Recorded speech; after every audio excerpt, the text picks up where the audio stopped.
Welcome back to the Global Food Heritage Show. I'm Tom Hughes. I'm standing here in the Food Museum Library, and we're going to be talking about the Global Food Heritage Center, what it does, and well, let's get started. On with the show.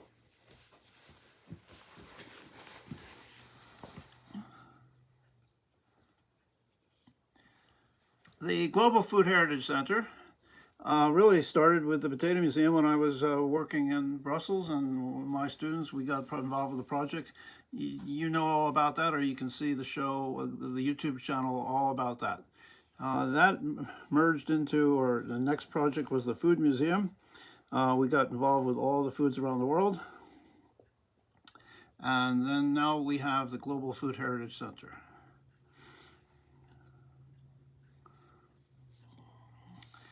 The powerful date palm is one of the oldest food plants. It's now cultivated on the continents as a perfect image for the Global Food Heritage Center. So this center began as the project about a decade ago. Meredith and I had just recently published a book about France's extensive food-themed museums and preserved heritage sites, and we realized we didn't know much about our own country. So we embarked on research and projects, and that's what came out of this. So these efforts, and now are spotlighting personal and community and national food heritage subjects, help our audiences of all ages think about food. By the way, I'm going to go through this slideshow pretty quickly. Try not to be too chatty. You, of course, can mute me and just read the captions. So the Global Food Heritage Center, what does it do? It's got a big library, we just showed you. It's got thousands of objects and artifacts and archival material.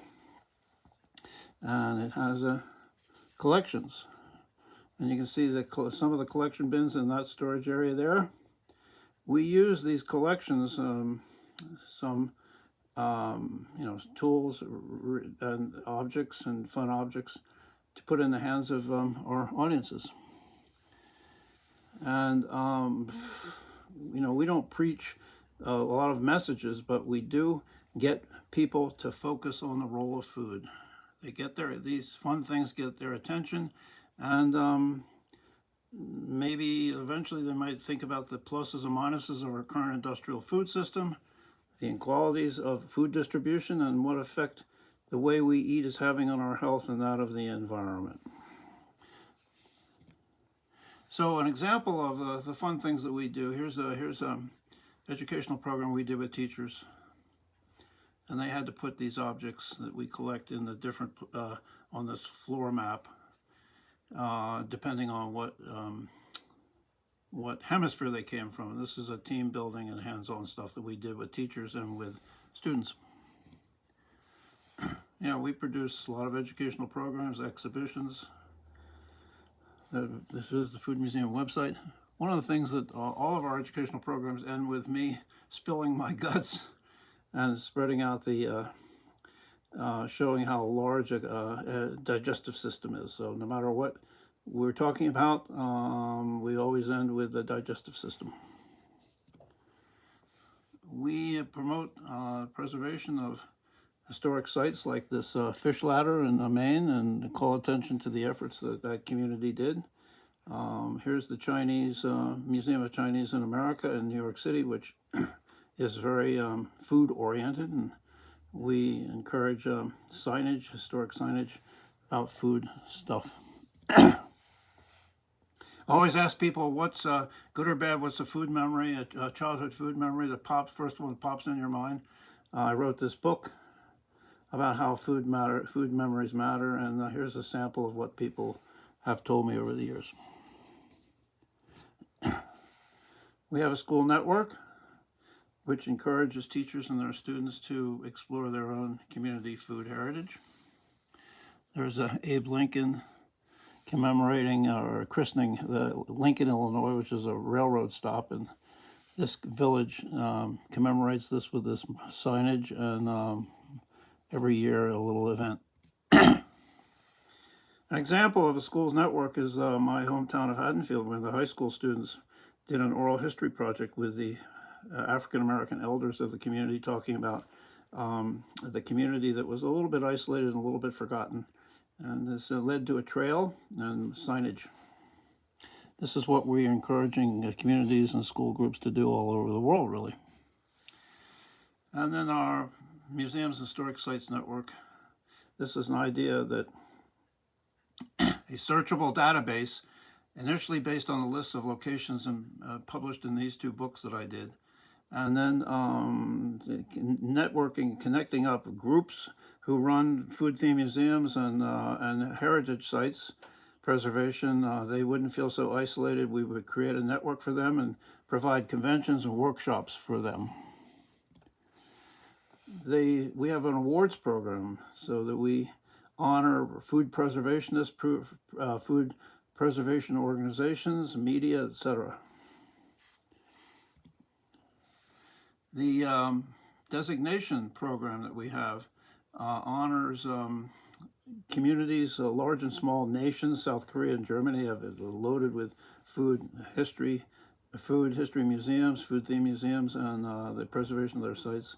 All the way down to a city, for instance, Parma, Italy, has 6 distinct food museums and a whole gastronomy trail of their heirloom farms and vineyards, etc., artisan food productions. We have the Food Historic Eras Commemorative Project. This is commemorates or focuses on places that have been important in the human transition from hunter-gatherers all the way through to industrial food system we have now, and to sustainable, some more sustainable food system. We promote food festivals. These are really important ways that communities can celebrate their food cultural heritage. The Pizza Fest in Naples, for instance, very popular. It's a good income producer, but it's also, they are showing and preparing many of the historic recipes for the earliest forms of pizza, and showing their pride in the fact that they're the origin place of pizza. Yeah, and we encourage all sorts of evidence of local food heritage pride, including these license plates. Big Food. Australia is so proud of their various food heritage, their foods that they've created these big foods all over the country. Here's a potato masher in world's biggest potato masher in Wisconsin. Wisconsin's a huge potato producing state, and my state of New Mexico has this big pistachio because they're growing a lot of pistachio nuts down in the southern part of the state. Communities also celebrate their food heritage as what they drop on New Year's Eve countdowns, and you can see some of them there. Sports is a big subject where food heritage gets to be heralded. The University of Nebraska has a Herbie Cornhusker. You can see the evolution of his image. And here's a team in North Dakota that is celebrating the hot dish, popular meal in upper Midwest. And there's a tater tot right there on the logo. So some notes from all over. I mean, after every launch at NASA, space launch, they would all go to the bean pot. It's a very tradition that they don't want to skip. In Germany, white asparagus has a wonderful but brief season, and people celebrate that. This is a statue that honors that tradition, those cellars. And Hoppin' John is southern U.S. New Year's tradition. Rice, beans, and greens. And the Argentinians pass around the yerba mate gourd with the tea, and they all take share in that. Very important part of their heritage. Gastro-nationalism. Did the Ukrainians or did the Russians basically create borscht? And is Costa Rica the original home of Gaia Pinto, or was it Nicaragua? we are exploring and honoring and encouraging universities to have more food and culture study centers, not just food science, but food culture studies programs. One of them here is these Virginia Tech has got a pretty established food studies program, and I love the image that they use here is this woman, very proud, maybe in the 50s, of her canned products, because before refrigeration was common, people did all their home canning.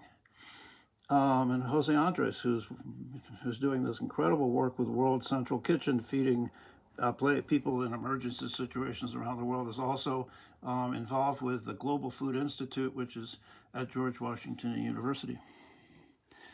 And here's a quote that he has, which we have been honoring for years in our work. He says, "It's time to look to the next generation of leaders who will fix our world's broken food systems.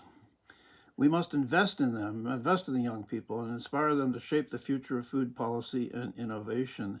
And we've been doing this. You can see we've been, this is one of the kiosks that we were doing in local grocery store. We did a series of, 15 or 20 subjects in 2 different stores. And there were all sorts of programs in the store for kids, hands-on kids activities. And here's this mother showing her daughter. So we feel like we've been doing all of this. Now, and what we've been doing is developing this whole thing and doing this work, and we need to pass it on. What the Global Food Heritage Center requires is a permanent home, and that permanent home would have an office. This is the minimum. Would have an office, storage space, a library and archives available to researchers, and a public space for rotating exhibits and programs, which would be using our food museum collections. And would be modeled after our successful programs and displays that we've done. And students and volunteers, or whatever the university receives all this, will be able to learn hands-on museum curatorial skills. So our family intends to make available its food collections and programs to an academic institution or community with a firm commitment to the study of global food history and heritage. So you can contact us, and there you can see the email. Thanks for joining us at this show, and we'll see you next time.